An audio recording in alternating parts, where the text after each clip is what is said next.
my responsibility as a state leader, first as a representative, then as Democratic leader, was to be in solidarity, to say that our communities were linked together not only by our differences, but by our commonalities. I spent my time in the legislature growing the capacity of the Democratic caucus, not only by hiring people, but by making certain that those hires reflected the diversity of our state. I hired our caucus director, who was from the Latino community, reaching out to the LAO and to the Latin American Association saying, please help me find greater diversity. She then created an internship program that graduated more than 400 interns over 7 years. The very first Asian American communications director at the State House was hired by my office, Emily O. And because of her, we developed strong relationships with Korean radio, having a weekly radio program where we described what was happening at the Capitol. Under my leadership, we grew the size of the caucus, not only in terms of our numbers, but in terms of our diversity, adding Latino and AAPI members, making certain that we were reflecting the growing political power. And as Democratic leader, I made it my mission to travel the entire state, to always carry with me the values that I espouse at the Capitol. When I ran for governor in 2018, we were lambasted by many for focusing on communities of color, for saying that this could not be a conversation just about black and white in Georgia, that this was a conversation about the complexity and the diversity of our state. And it worked. We tripled Latino turnout, tripled AAPI turnout, increased black turnout by 40%.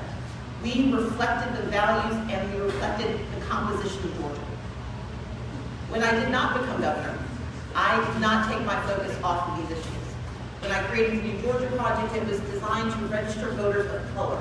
We went across the state and worked in concert with organizations across the state, across community groups, to make certain we were registering people from every walk of life and from every racial demographic.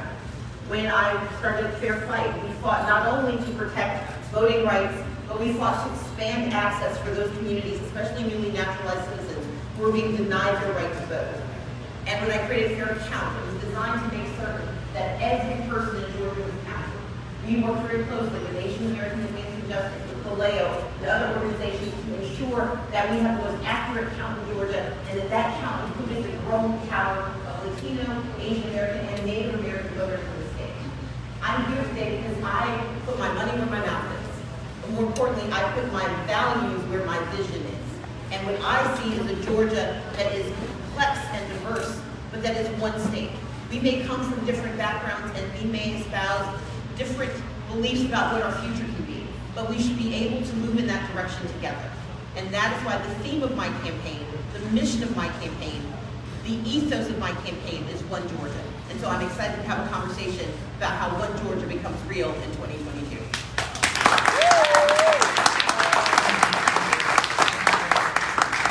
Everybody can hear me okay? Yes? Okay.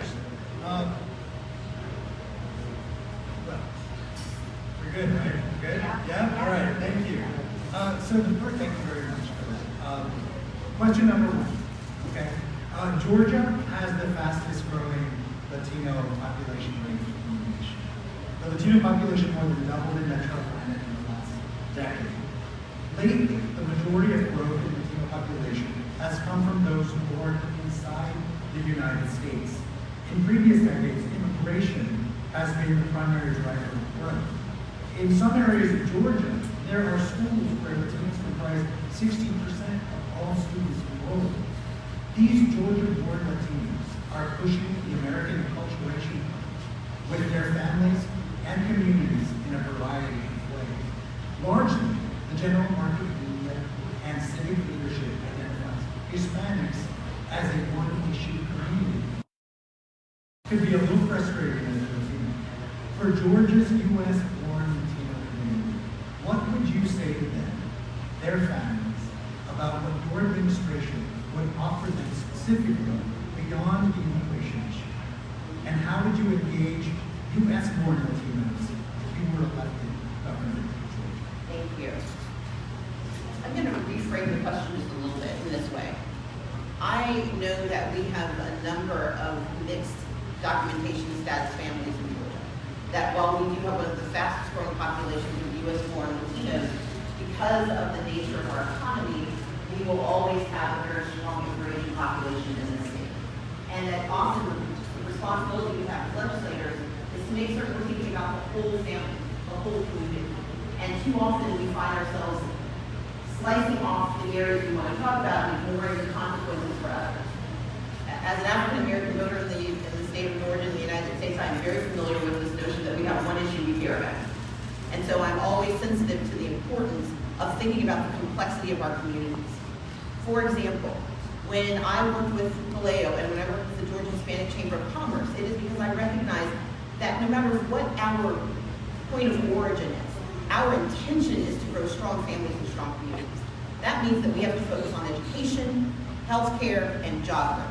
Those are the three pillars, and particularly for those who are U.S. born, the conversations about how we get there are slightly different.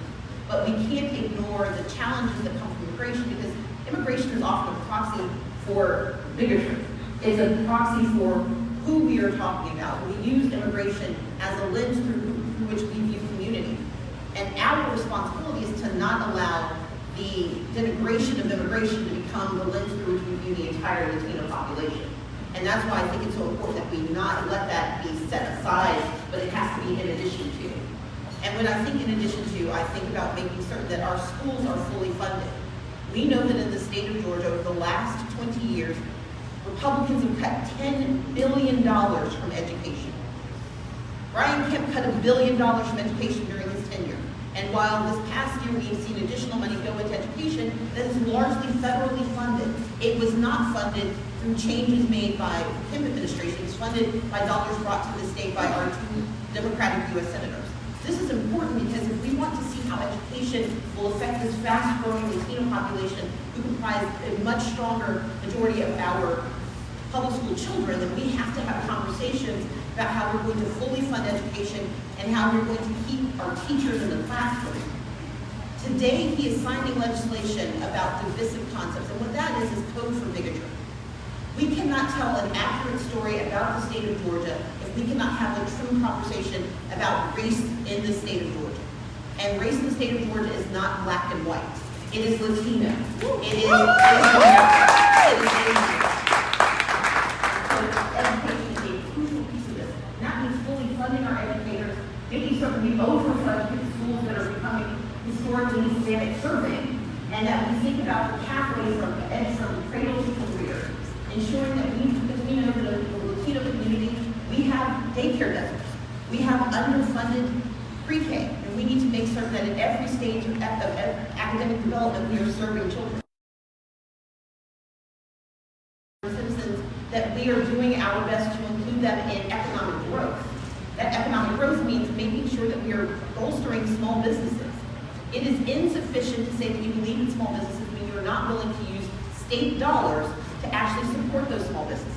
As governor, I intend to make certain that every contractor that works with the state of Georgia is paying attention to the complexity of our diversity, but that also we use state resources when we're hiring companies to do business for us, that we look at home first, and then look at all of the communities, not just those who are traditionally included.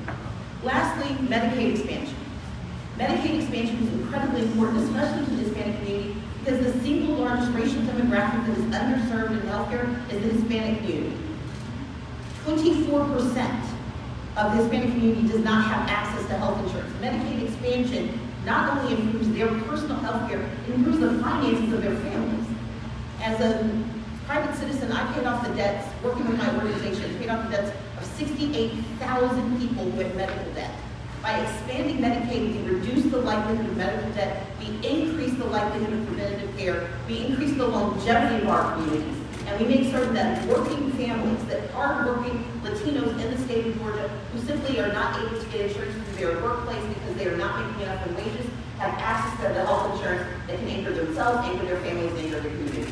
Those are the 3 areas I'll focus on.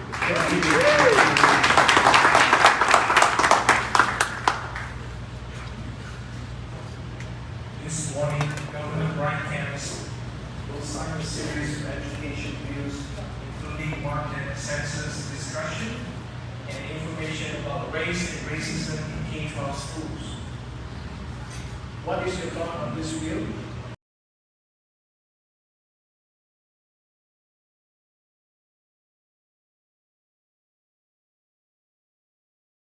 Resident in our communities, we have to talk about racism and and whether or not this new education law will exacerbate having vigilantes who think it's okay to take the lives of young black men. We have to talk about public safety, but we also have to talk about criminal justice reform at the same time, because otherwise we're simply going to grow better criminals. We cannot do one without the other. And so our responsibility is to have a complex conversation, but always anchor it in the three issues: healthcare, education, and jobs. The technical college systems of Georgia is a great program, but it appears that it seems to be an imbalance in the way the funding is distributed. So is that something that you could take a look at to see how we can do a better job of allowing students to be able to attend these institutions that are closer to their homes, like they do in the rural communities? So that was a very kind question and very politically done. We should run. The problem is we have an imbalance because we have a governor who doesn't seem to care. The reality is we have more than enough funding in our lottery system to fully fund technical college once again. In 2011, I was part of a consortium. I worked with Governor Nathan Deal to stabilize the HOPE program. And HOPE was one of the ways we paid for fully funding technical college. Because we had dug such a deep hole, it was absolutely necessary to stabilize the program and to make certain we preserved both technical college access and pre-K while we preserved the core of the HOPE program. But that was 10 years ago. We have now not only stabilized it, we have an excess surplus sitting in our accounts that could be used to fully fund technical college in the state of Georgia for every student. And as we go through these remarkable waves of economic change, we have to be ready and prepared to let our students get new education and new opportunities. We cannot cherry pick the people we intend to help, and that's what we have seen. Every time you hear about a special education program or a special training program, what they're saying is we're not going to help you. My intention is to make certain that we are fully funding and adequately funding technical college across the state, and that we're boosting funding in communities where we have traditionally and historically underfunded. It is not enough to say that we are level the playing field if you still have to climb to get there. And so our responsibility is to take the resources we have. You don't have to raise taxes to do right.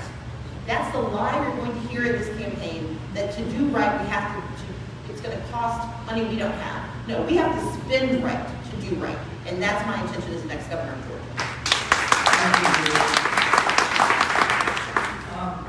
Speaking of education, book banning has made the news cycle, with several school boards' efforts to ban books they deem inappropriate, making headlines across the nation.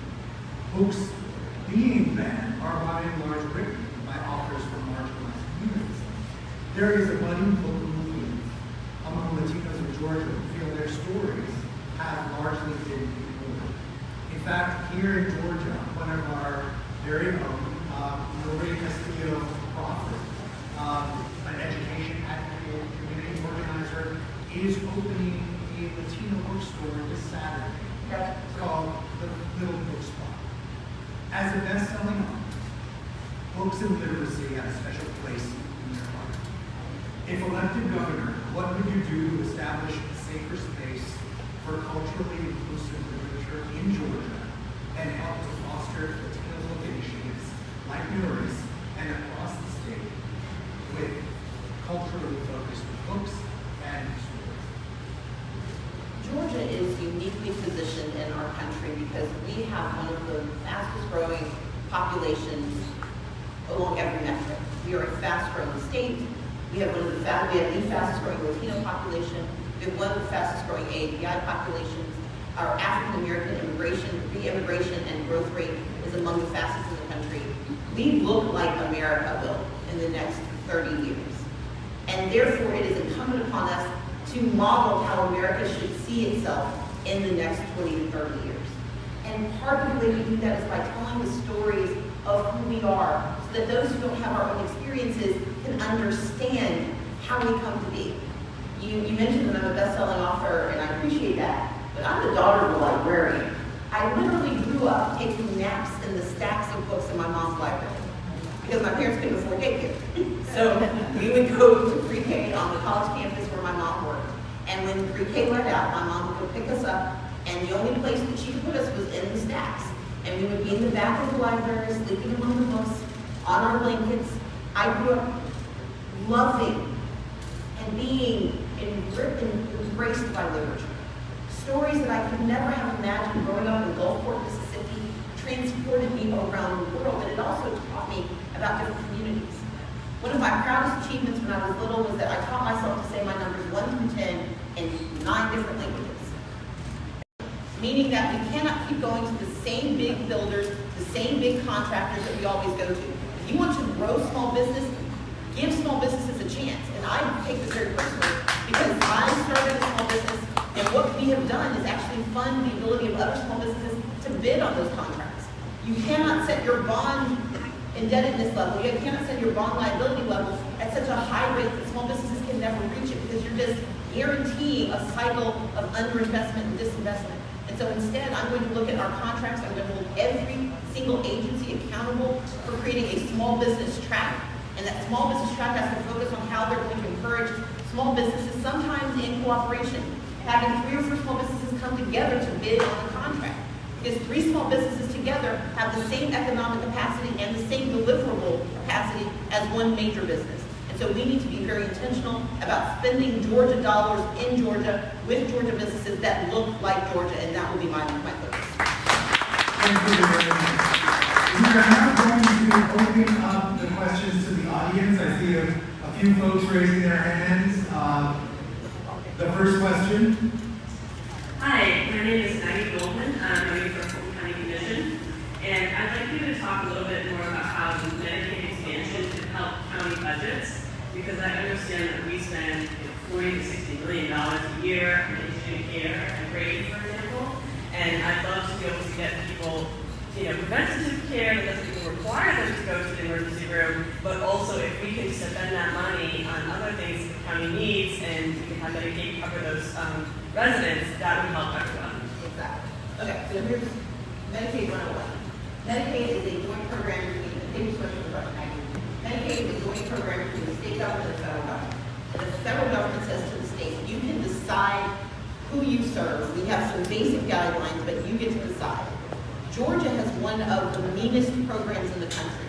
We cover the fewest groups of people, and we provide the narrowest coverage possible. Meaning that if you are a single adult, or an adult with no dependents, actually, we're going to say single. You're an adult without dependents. You are not eligible for Medicaid, regardless of your income, unless you are disabled, a senior citizen. Yeah, those 2 things. Those are the only 2 ways you get it, or you have to have children. And so what that means is we have 500,000 Georgians who right now, if they had access to Medicaid expansion, would have access to being able to bring health insurance with them when they go to see a doctor.